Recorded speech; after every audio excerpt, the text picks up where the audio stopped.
예, 안녕하십니까. 화목한 런치스타. 오랜만에 제가 등장했습니다. 최정영 어드바이저님이 일단 사회자잖아요. 그래서 오늘 살짝 저한테 자리를 양보를 해주셨습니다. 자, 끊임없는 국장 상승의 어떤 긴급 시황 점검이라고 해야 될까? 그리고 최근에 우리 고객님들이 가장 관심 많은 하는 영역, 바로 ETF입니다. 그래서 오늘, 누구를 좀 초대를 할까 고민하다가, 그래도 또 ETF 하면 또 코덱스가 약간 브랜드 파워가 좀 세지 않습니까? 1등이니까요. 1등입니까? 네. 그래서 오늘 최성민 수석님 모셔가지고 실제 자산운용사에 몸담고 계신 분을 좀 초대를 해가지고 현장의 어떤 가려운 등을 좀 긁어주십사 하게 부탁을 드렸습니다. 인사 한번 나누시죠. 네, 안녕하세요. 삼성 코덱스의 1타 강사 최성민 수석 매니저입니다. 오늘 한번 힘차게 주먹 불 끈지고요. 네. 의견 한번 전달해 보겠습니다. 좋습니다. 자, 각설하고 바로 네. 본론으로 넘어가야 될 것 같은데 우리가 준비된 자료도 있으나 현재 일단 티키타카로 네. 현재 상황의 시장의 어떤 뭐랄까요? 진단? 전망? 이거 가능할까요, 일단? 사실은 이제 신고점을 갱신하는 단계에 있어서는 네. 전망을 하는 게 굉장히 조심스럽긴 합니다. 조심스럽죠. 왜냐하면 네. 예전에는 이제 가본 길이니까요. 과거에는 이랬다 말씀드릴 수 있는데 계속해서 저희가 새로운 길을 만들고 있지 않습니까? 코스피 5천 시대가 네. 사실은 저희가 작년에 4천 돌파하면서 작년 4분기였을 텐데요. 5,000P 가능성에 대한 이제 웹 세미나를 저희 자체적으로 진행을 했었는데 당시에도 저희가 조금 의구심을 많이 받았습니다. 네. 근데 사실은 몇 개월 만에 벌써 5,000P를 돌파하고 있고요. 사실 많은 분들의 질문은 두 가지로 취약이 되는 것 같아요. 더 가냐? 네. 그리고 어떤 섹터가 가냐? 그렇죠. 더 가냐를 생각할 때 저희는 이제 두 가지를 말씀을 드립니다. 사실 두 번째 질문과 연계가 되는데 우리의 반도체가 이제 주요 테마로 작용을 하고 있지 않습니까? 조금씩 왔다 갔다 하고 있지만요. 시가총액 상위 1, 2 종목인 삼성전자와 하이닉스가 주도를 하면서 장을 이끌고 있는 부분은 아직까지도 이어지고 있는데요. 그 사이클이 지속되느냐? 저희는 뒷부분에 말씀을 또 드릴 수 있겠지만은 아직 괜찮다. 그 이유가 좀 중요합니다. 조금만 더 기다려주면 좋을 것 같고요. 두 번째는 수급입니다. 이제는 이제 장이 수급을 이끄는 건지 수급이 장을 이끄는 건지 약간 헷갈리긴 하지만 저희가 민간, 개인 이 수급이 굉장히 강하다는 것을 최근에 보실 수가 있을 것 같아요. 이게 이제 정책과도 안 물려지잖아요. 5,000P를 만들겠다는 정부 공약이 있었고 달성하려는 일종의 유인책들도 아직 안 나왔지만 그 이제 RIA 계좌 그렇죠. 이런 것들도 아직 남아 있습니다. 그렇기 네. 때문에 지금까지는 강했다. 앞으로 어떻게 될 것이냐? 아직까지도 개인 자금 유입세는 퇴직연금뿐만 아니라 정책적인 면에서도 이어질 수 있어서 저희는 조심스럽지만 괜찮을 수 있지 않을까? 더 갈 수 있겠다. 이렇게 생각을 하고 있습니다. 네, 좋습니다. 반도체가 올라온 거는 단순하게 긍정적 내러티브뿐만이 아니라 어닝이 받쳐주고 있다는 점입니다. 그래서 1분기 어닝, 2분기. 물론 중요한 거는 향후 지금 당장의 성적표보다는 앞으로 다음 분기, 다음은 이렇게 될 것 같습니다라는 거에 대한 톤도 좀 중요할 것 같은데 여전히 긍정적인 스탠스는 유지할 거로 보여지고 거래량 무시 못하죠. 최근에 코스닥 거래량 보시면 아시겠지만 20조? 훌쩍 넘기는 모습 보니까 상당합니다. 자, 우리 NH투자증권 하우스도 지금 코스닥에 관련돼서도 한 1,300 이상 정도, 물론 1,000스닥을 달성했지만 여기에 끝이 아니다. 그래서 이게 이 정도면 됐지. 트림 꺽 하면서 하차하는 것도 사실은 나중에 폼으로 이어질 수 있는 그렇죠. 이것 또한 좀 걱정되는 부분입니다. 그래서 지금은 당장 하차할 상황은 아니다. 중요한 건 기승전 종목이고 기승전 ETF고 기승전 전략, 디테일한 전략이 중요하거든요. 자, 바로 넘어갈 텐데 일단 수석님께서 준비된 자료도 있기 때문에 네. 뭐 전체적으로 한번 살짝 스킴하면서 좀 내용들을 한번 점검해 보는 건 어떨까요? 알겠습니다. 사실은 네. 사실 말씀을 드린 부분이 있어서요. 예. 증시를 잠깐 좋습니다. 점검할까요? 예, 네네. 좋습니다. 사실은 저희 하우스에도 리서치 하우스가 있습니다. 네. 센터가 있는데 예. 저희가 이제 기존의 상단이라고 해야 될까요? 상단이 4,800선이었었어요. 네. 이거를 저희가 올린 게 사실 얼마 안 됐습니다. 22일에 올렸어요. 며칠 전에 올렸는데요. 이제 올리면서 5,300선으로 설정을 했습니다. 이제 그 이유는 이제 안전하게 이익 상향을 가져가고 있기 때문에 말씀하신 것처럼 이익 베이스이기 때문에 네. 본격적으로는 멀티플 확장 국면에 들어선다. 그래서 퍼 11배 정도를 적용하면은 5,300 정도는 무난하다 이렇게 했는데 사실 이게 지금 벌써 오늘자로 대비하게 되면은 얼마 안 남았습니다. 그렇죠. 5%가 채 남지 않았는데요. 이렇게 보듯이 어떤 하우스 사실은 코스피의 상단을 6천이다, 7천이다 당장 제시하기는 어려우실 거예요. 저희들이 코스피에 대한 상방은 남아있지만 어떤 거를 고를까가 중요하고요. 일단 5,300으로 정한 두 가지 이유가 있는데 하나가 반도체 사이클이 아직 괜찮다. 이제는 재고가 하락을 하고 이것 때문에 디램 가격이 상승을 하는데 보통 저희가 이제 디램 하우스인 삼성전자 하이닉스의 이익 상향이 디램 상승과 맞물려지면서 이루어지고 그렇죠. 캐펙스가 늘어나고 현물가가 내려가는 건 아직 오지 않았기 때문에 이 전까지는 사이클이 지속된다. 근데 저희가 이제 캐펙스가 언제 느느냐? 이거는 빨라야 뭐 내년 되지 않나. 좋아요. 네네. 이렇게 돼서 1년을 간다라는 거고요. 그렇죠. 말씀드린 것처럼 개인 순매수가 있습니다. 개인 순매수가요. 이제 퇴직연금에 대한 흐름들이 무시할 수가 없는 것 같아요. 더불어서 ETF를 사시는 수요들도 굉장히 높기 때문에 이런 것들이 코스피의 이제 하방을 지지해주는 요인들이다. 이렇게 좀 생각을 해보고 있습니다. 맞아요. 예탁장고도 지금 거의 100조에 육박할 정도가 되어 있고. 그렇죠. 그렇죠. 네. 예탁장고라는 어떻게 보면은 이제 얼만큼 더 시장을 밀 수 있는가에 대한 프록시이기도 하거든요. 그렇죠. 그런 것들도 참고할 만한 수치인 것 같습니다. 좋습니다. 뭐 매람된 얘기지만 코스피 목표를 또 상향해야 될 때가 또 조만간. 이제 마음 같아서는 이제 그럴 수 있겠다라는 마음은 있지만요. 예. 이제 또 전망하시는 분은 또 이제 일관성을 가져가셔야 되기 때문에 또 그 논리를 한번 들어보는 것도 묘가 될 것 같습니다. 핵심은 반도체라는 거에 대해서는 뭐 부정할 수 없는 사실인데. 네, 요거는 사실은 네. 명백한 부분이 있는 것 같아요. 사실 지금까지는 저희가 반도체가 사실 GPU, 뭐 CPU, 이제 메모리 뭐 이렇게 넘어가긴 하는데요. 그동안은 저희가 아시는 것처럼 GPU 이런 쪽에 좀 관심을 많이 가졌었죠. AI 가속기가 워낙 중요했으니까요. 그래서 상대적으로 이젠 뭐 D램이라든지 우리가 낸드라고 불리우는 이런 쪽은 자본 설비 투자가 좀 적었었고, 근데 수요는 서버 때문에 같이 올라가니까 예. 이제 어떻게 보면은 공급 쇼티지라고 저희 표현을 하죠. 그런 부분들 때문에 지금 사이클이 온 건데 이 사이클이 해소가 되려면 두 가지입니다. 수요가 꺾이든지 공급이 늘든지. 내가 말씀드렸죠. 공급은 올해 말까지 늘지 않아요. 수요가 꺾일 수 있는 요소는 이제 뭐 사이클에 따라서 뭐 경기 요소도 있을 수 있고 과잉 투자의 문제도 있을 수 있고 장담할 수 없지만 최근에 열기 서버에 대한 우리 새로운 신제품에 대한 열기들을 보시게 되면은 예. 당장 수요가 꺾일 것 같지는 않다. 이게 어떻게 보면 더 리스크가 될 수 있는데 수요에 대한 부분은 이렇게 좀 저희가 뉴스를 통해서도 좀 명백하다고 확인할 수 있다라고 생각을 하고 있습니다.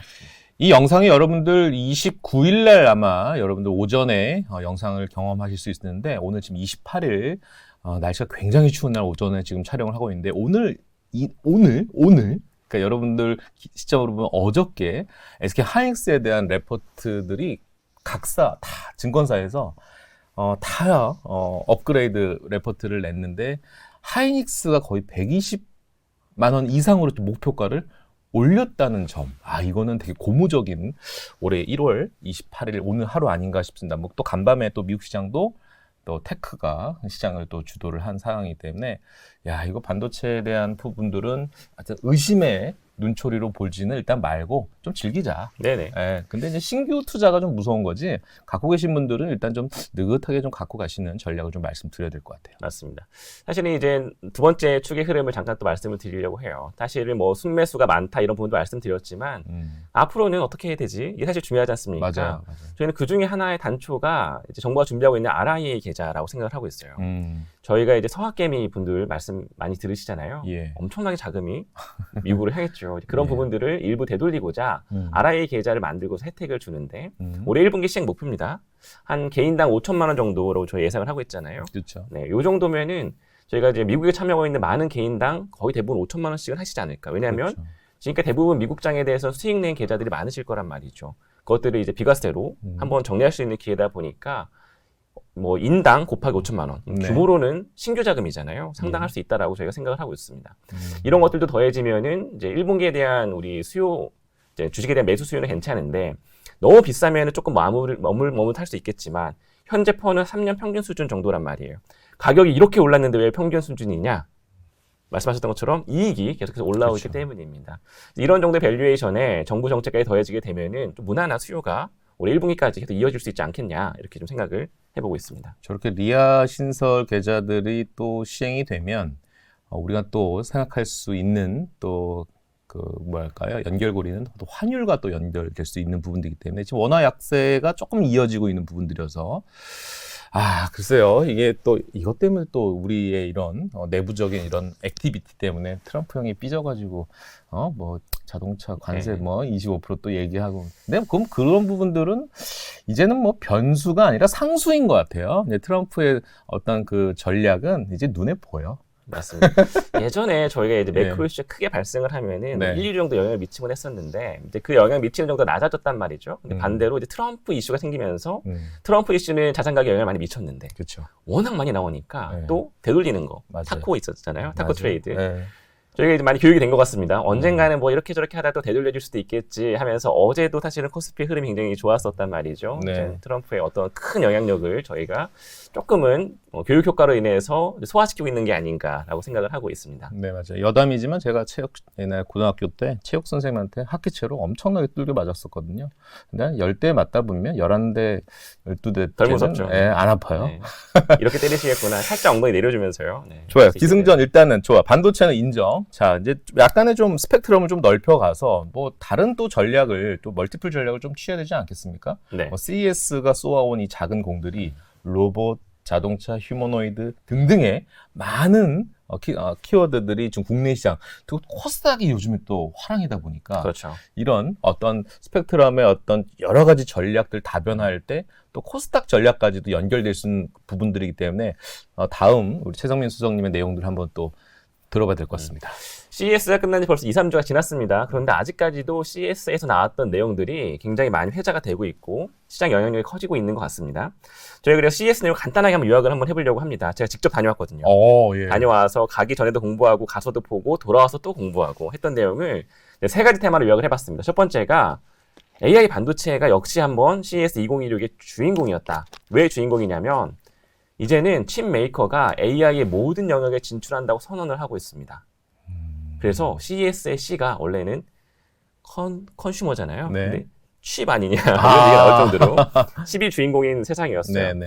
이제는 GPU다, CPU다, 메모리다, 낸드다 이런 것들 더 잘 만들 게가 아니라 이런 연산력을 제공해 줄 테니까 이런 협업을 우리가 할 수 있다라고 선언을 하고 모든 영역에 한 번씩 발을 내딛는 게 올해 CES 2016의 핵심이었었습니다. 대표적인 사례를 한번 들어볼까요? 첫 번째가 AMD 사례가 있어요. 야, AMD? 언제적 AMD냐? AMD를 들고 오다니. AMD가 이번 CES 2016의 키노트, 그러니까 오프닝이라고 하는 가장 큰 행사를 장식을 했습니다. 거기서 이제 엔비디아, 우리 NV의 렉 시리즈 있잖아요. 거기 대항마인 헬리오스 또 공개를 했고요. 뭐 차세대 가속기라든지 AI PC 여러 개 공개를 했는데 중요한 거는 다양한 분야에서 협업을 발표를 했단 말입니다. 사실 이제 AMD를 우리가 이제 뭐 투자 관점에 살펴보게 되면은 이제 엔비디아 칩이 좋은 건 모두가 알잖아요. 그런데 수요가 많은데 공급이 부족하니까 많이 못 가져간단 말이죠. 예. 그런 거가 이제 우리도 CPU, GPU 만년 2등이긴 했는데 엔비디아 칩보다 뭐 조금 부족할 수 있지만 우리는 바로 줄 수 있어. 우리 거 한번 같이 한번 해볼래? 라는 정도의 취지도 있었던 것 같아요.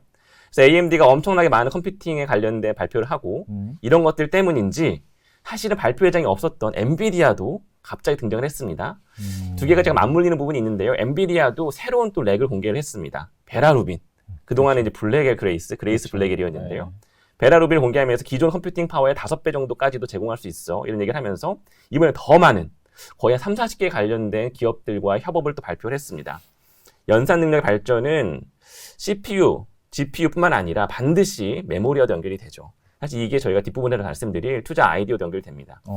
이제 베라루빈이라고 해서 엄청나게 많은 우리 가속 관련된 추론 관련된 연산 능력이 비약적 발전을 한다. 렉 서버를 만드는 데에는 메모리 또 엄청 들어가거든요. 그렇죠. 이게 연산 능력이 올라가면 올라갈수록 같은 렉 한 개에도 서버가 굉장히 많이 들어갑니다. 그러면 또 메모리 반도체도 계속 들어가게 되는 거고요. 이런 것들 때문에 AI 반도체들의 컴퓨팅 파워는 계속 지속되고 협업이 많이 늘어나니까 대수에 대한 증가도 커지고 이런 부분이 이제 핵심인 AI 반도체를 장식하지 않았나 생각이 들더라고요. 두 번째로 넘어갈까요? 첫 번째는 뭐 그럴 수 있겠다고 넘어가는 부분인데 모빌리티에 관련된 것들이 이제는 자율주행으로 연결돼서 기술의 끝단까지 왔습니다. 보시는 표에서 이제 레벨 5라는 단어가 등장을 하는데요. 자동화의 끝. 레벨 5의 자동차를 타시게 되면은 운전대도 없어요. 페달도 없습니다. 그냥 약간 뭐지 카페인가 이런 느낌으로 자동차를 타시게 되는 거예요. 예. 근데 과거에는 테슬라가 원탑이었고 나머지들은 별로 이렇게 크게 작용하지 못했었는데 이제는 경쟁이 굉장히 치열해진 부분이 있습니다. 왜 그럴까요? 이게 중요한데요. 아마존에서도 이제 그런 모습을 보였다는 부분을 잠깐 말씀드리는 부분이고요. 제가 타봤는데 괜찮더라고요. 예. 말씀드리고 싶은 부분은 이렇게 뭐 아마존이나 이런 사례가 아니라 또다시 엔비디아가 등장을 합니다. 엔비디아가요. 올해 저는 단어로 생각을 하는데 치킨 마요 아니고요. 예. 알파 마요. 알파 마요가 등장을 했습니다. 이 단어를 한 번 정도씩은 다시 되뇌겨 보시면 좋을 것 같습니다. 알파 마요.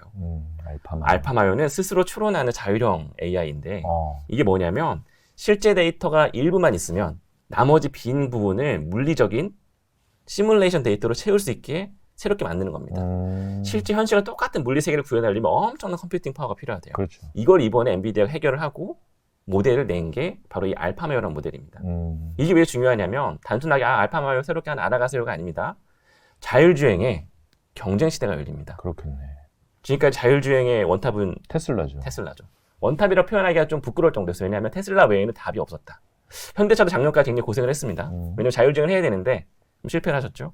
그 부문도 좀 날아가고 이렇게 부문이 있었는데 이제는 현대차도 이직할 수가 있는 거예요. 자동차 제조는 우리가 끝내주기 잘하죠. 머리가 문제였는데 이 알파마요 모델은 보시는 것처럼 공개형이에요. 오픈형. 그래서 제일 처음 등장한 게 뭐냐면 벤츠랑 협업을 합니다. 네. 협업하는 게 올해 1분기에 나와요. 먼 미래가 아닙니다. 한번 이 기출을 주목할 필요가 있고요. 그렇죠. 그래서 이거 너무 중요해서 제가 조금 욕심을 내서 하나 표를 더 준비했습니다. 네.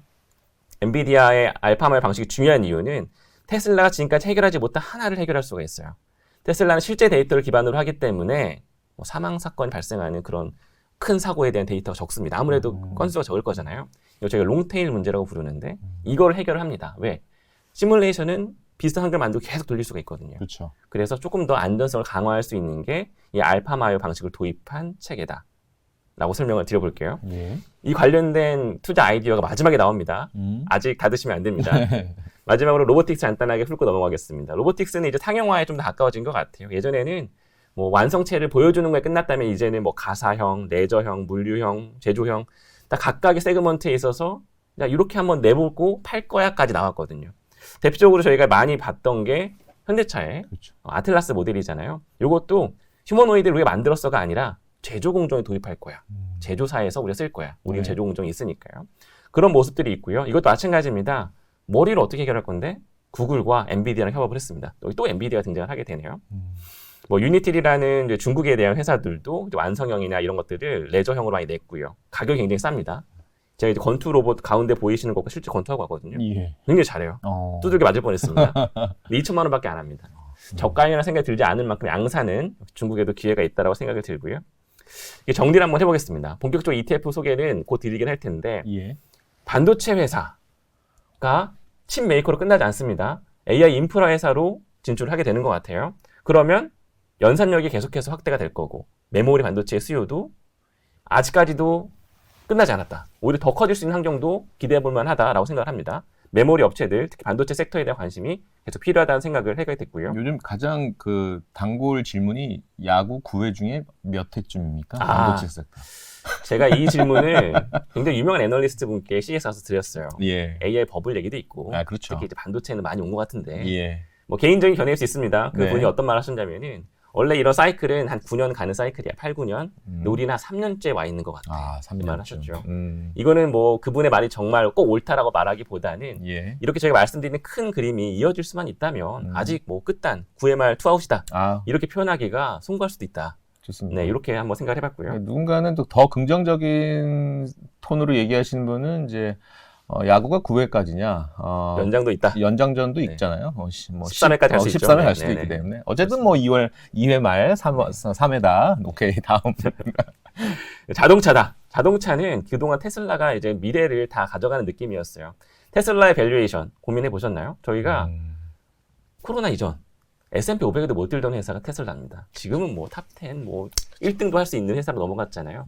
밸류에이션 확증이 어디서 나왔냐? 단순하게 전기차 그거 아닙니다. 아니다. 구독형 모델로 넘어가고 자율주행 시뮬레이션이 유독 가능한 부분이었기 때문인데요. 이런 부분들이 이제 저희의 기존의 레거시 자동차들 한테도 일부 넘어올 수 있는 기회가 생겼다라는 게 두 번째 봐야 될 포인트고요. 세 번째는 로보틱스는 상용화가 곧 도래합니다. 그래서 로봇 OS 쪽이라든지 로봇 부품 섹터에 관심이 좀 많이 필요하다라고 말씀드려볼게요.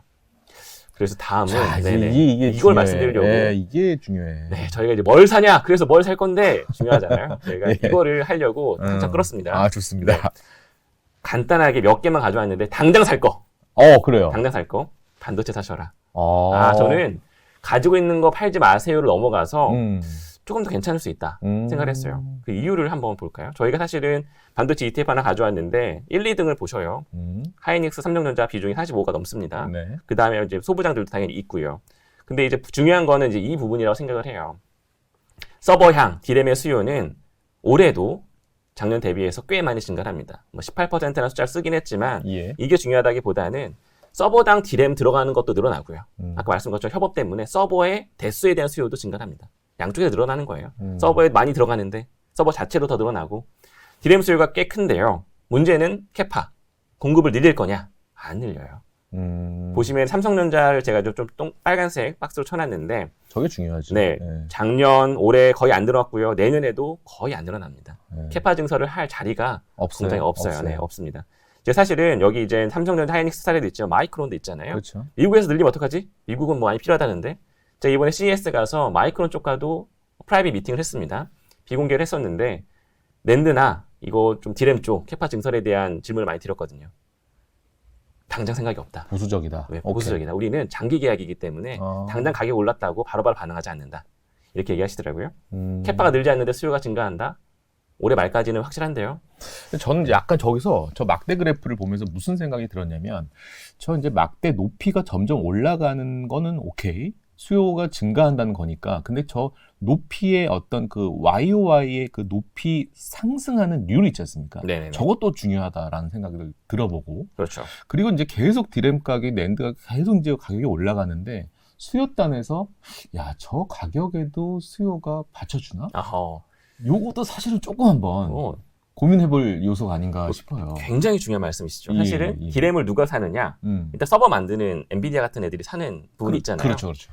엔비디아도 제 CFO 미팅을 했습니다. 야, 디램 가격이 이렇게 올라가는데 너희가 이제 공급에 대한 부분, 공급 잘 받을 수 있는지, 가격을 조절할 수 있는지 대안이 있냐 했더니 우리는 디램 가격 올라가는 거는 뭐 당연히 고민하겠지만 서버 전체의 비용으로 계산을 한다. 그러니까 평균 가격이라든지 토탈 오너십 가격이라고 하거든요. CTO라고 부르는데 그러니까 예를 들어 전력에 대한 효율화 이런 것들 때문에 좀 아끼고 또 이제 같은 공간 안에서도 연산력을 높이는 링크 작업을 통해 가지고도 가격을 낮추고 이렇기 때문에 서버 전체적으로 비용이 낮아지고 있기 때문에 유지가 된다 표현을 하더라고요.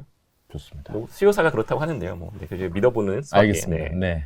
넘어가겠습니다. 로봇입니다. 아, 로봇. 로봇은 저희가 당장 왈가왈부할 그런 섹터가 작년까지 아니었습니다만은 아틀라스가 너무 핫해지는 바람에 또 제조 공정이 양산 단계까지도 고민하고 있다고 표현이 되시는 바람에 이제 어떻게 보면 로봇 액티브, 저희가 표현하고 있는 저희 ETF에도 많은 로봇 관련된 부품사, 제조사들이 들어가 있거든요. 만약에 정말로 상용화가 먼 미래 10년 후가 아니라 3, 4년 앞으로 다가온다면 지금부터 들어가서 투자를 하셔도 괜찮지 않을까.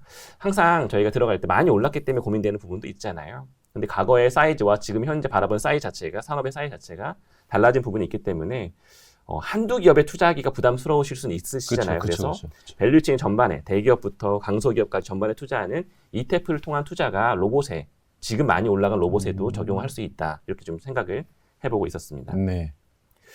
저희가 사실 이제 한국이 왜 갑자기 로봇이냐, 미국과 중국이 탑 아니냐 생각하실 수도 있는데 저희가 제조 강국이잖아요. 그래서 맞아요. 사람들이 많이 필요한 이제 섹터가 많았었고 사실 기술적으로 굉장히 도입이 적극적입니다. 저희가 어떻게 보면은 고령화 사회도 좀 맞이하고 있잖아요. 그래서 1등이 된 보시는 것처럼 중국에서 많이 로봇에 대한 수요가 있고요. 저희가 2등이거든요. 한국 로봇이 꼭 수출 이런 것도 중요하지만 한국 자체에 있어서도 수요가 상당히 많기 때문에 OS라든지 부품 제조화 회사 관심이 좀 필요하다. 이런 부분까지도 말씀드려봤습니다. 네. 개인적으로 이 영상을 지금 현대차 노조 관련자들은 관련된 분들은 좀 안 봤으면 하는 생각도 좀 있습니다. 저건 뭐지? 히든 카드. 네, 히든 카드가 이제 등장합니다. 네, 좋아요. 네. 이제 사실은 두 개 말씀을 드렸잖아요. 반도체랑 로봇 말씀드렸습니다. 예. 나 있어. 좋은 거 알아. 있어. 있어. 다른 거, 새로운 거 없어.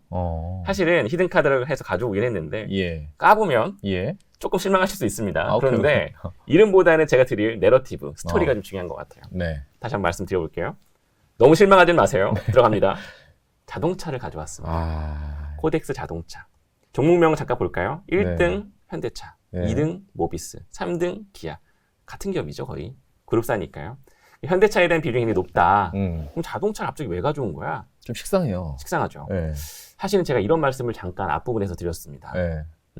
레거시 자동차 업체들이 재평가 받을 수도 있다. 왜? 현대차가 잠깐 제가 두 번 말씀을 드리면 작년까지만 해도 이거 자율주행 끝났는데 근데 올해 현대차 주가 엄청나게 올랐죠. 물론 로보틱스에 대한 우리 이제 주가 반영도 상당히 있었을 거예요. 그런데 저는 그 뒷면 앞으로의 모멘텀에는 자율주행이 기다리고 있다고 생각을 합니다. 현대차는 지금까지 자율주행 만들 수가 없었어요. 그래서 어떻게 보면 뭐 테슬라의 하청 공장이라도 해야 되는 거 아니냐. 한간에는 종목 토론방에 이런 말까지 나왔었는데 현대차 위상이 달라질 수 있습니다. 지금 미국에서도 현대차가 3, 4위 왔다 갔다 하는 마켓쉐어를 가지고 있거든요. 단순하게 카메이커가 아니라 혹시 하드웨어 회사가 아니라 소프트웨어, 자율주행까지 얹을 수만 있다면 밸류에이션에는 재평가가 일어납니다. 사실 현대차는 다른 업체들과 비교를 해도 밸류에이션이 낮은 상황이에요. 그렇죠. 많이 올랐지만 아직까지도 한참 갈 길이 멀었습니다. 도요타랑 비교를 해도 마찬가지고요. GE랑 비교를 해도 마찬가지예요. 그런 부분들이 어떻게 가능하냐? 제가 올해의 단어라고 말씀드렸죠. 알파마요. 그렇죠. 알파마요를 탑재하는 순간 현대차는 단순하게 과거의 디젤 자동차, 뭐 전기차 조금 만들고 하이브리드가 아니라 완전하게 테슬라와 같은 하드웨어와 소프트웨어 같이 가진 대단한 플랫폼 회사로 거듭날 수가 있습니다. 그치. 당장 그렇게 된다는 얘기가 아니라 그럴 희망을 보고 있다는 말이죠. 그럼 나만 그렇게 생각하는 거 아니야? 할 수 있잖아요. 그래서 이제 보시는 것처럼 피지컬 AI를 통해서 저희가 연초부터 지금까지 한 단계 디벨롭이 됐고요. 뭐 연 3만 대까지 양산할 수 있다고 하니까요. 보스턴 다이나믹스의 뭐 지분율 인식하는 거라든지 이런 것들을 생각하면은 지금까지 주가 오른 게 뭐 그럴 수도 있겠다는 생각이 듭니다. 근데 이 뉴스가 중요한 것 같아요. 정의선 회장이 실제로 회장님께서 이제 CES 2016에 가셨어요. 만나셨단 말입니다. 깐부 아니냐. 예. 우리 뭐 한다? 알파마요 도입에 속도를 낸다. 사실 이거는 현대차를 바라보는 주주 입장에서는 할 만한 이슈라고 저는 생각을 합니다. 현대차의 밸류에이션, 플랫폼화 이런 것들에 대한 기대가 앞으로 녹아질 수 있고 그런 걸 생각하면 현대차의 현재 주가가 결코 비싸지 않다. 한 번 더 고민할 필요가 있다. 로봇을 끝낼 게 아니라 자율주행을 이식해서 단순하게 제조를 하는 카메이커 하드웨어 회사가 아니라 테슬라와 같은 플랫폼 회사로 거듭날 수 있는 단초가 올해 시작될 수 있다. 잘 한번 보아야 될 관전 포인트라고 생각하고요. 저희는 그 기회를 조금만 반영을 해도 주가는 조금 더 상승 탄력을 받을 수도 있지 않을까 이렇게 좀 생각을 해보고 있습니다. 네. 최성민 소장님이랑 이렇게 방송하니까 시간 갈 줄을 모르겠어요. 어쨌든 깐부 회동 때 현대차를 샀으면 오늘 이 시점 정확히 따블랐습니다. 그렇죠. 그러네요. 깐부 수학이 좀 빠르신데요. 네, 깐부 치킨을 사 먹을 생각을 하는 것보다 현대차를 바로 샀었어야 하는. 뭐 지난 건 어쩔 수 없습니다. 지금부터가 더 중요한데 여전히 유효하다. 유효하다. 네, 히든 카드가 딱 듣는 순간 식상했으나 들어보니 다시 한번 설레임이 뭐 저기 저 밑에서 또 모락모락 올라오는 그 순간이 됐습니다. 이제 보내드려야 되는데, 네네. 뭐, 마지막 한 30초, 30초. 뭐, 멘트 또 드린다면, 뭐, 하실 말씀 있으실까요? 저희가 사실은 오늘 3개 ETF를 뽑아오느라고 굉장히 고심을 했습니다. 네네네네. 머리를 싸매고 고민을 했는데요. 예. 코덱스에는 좋은 ETF 라인업이 많습니다. 네. 그래서 시시때때로 상황마다 이제 뭐가 필요할까 하실 때마다 불러주시면 그때마다 또 새로운 가지고 올 수 있으니까요. 예. 저희 채널도 많이 사랑해주시고 네. 코덱스도 많이 사랑해주시면 감사하겠습니다. 네. 어쨌든, 화목한 런치 스탁, 잠깐, 최종용 어드바이저님이 잠깐 제가 이 자리를 좀 저한테 양보했기 때문에 제가 불쑥 투입했는데 어쨌든 끊임없는 이 국장 상승의 긴급 점검과 여러분들이 가장 이 종목 선택에 이 노이로제 장애가 있으신 분들을 위한 대안 바로 ETF 또 몸담고 계신 운용사에서 이런 같이 티키타카 콜라보레이션 컨텐츠를 제공해드리면 어떨까 해서 아침 8시 30분에 긴급 여러분들을 찾아뵙습니다. 자, 성공투자 계속 할 거라 믿어 의심치 않고요. 포기하지 마십시오. 계속 일단은 온고잉 한다. 요걸 일단 마무리하고 자, 이제 조만간 하루만 지나면 또 주말입니다. 자, 성투자 하시기 바라겠습니다. 화이팅! 화이팅!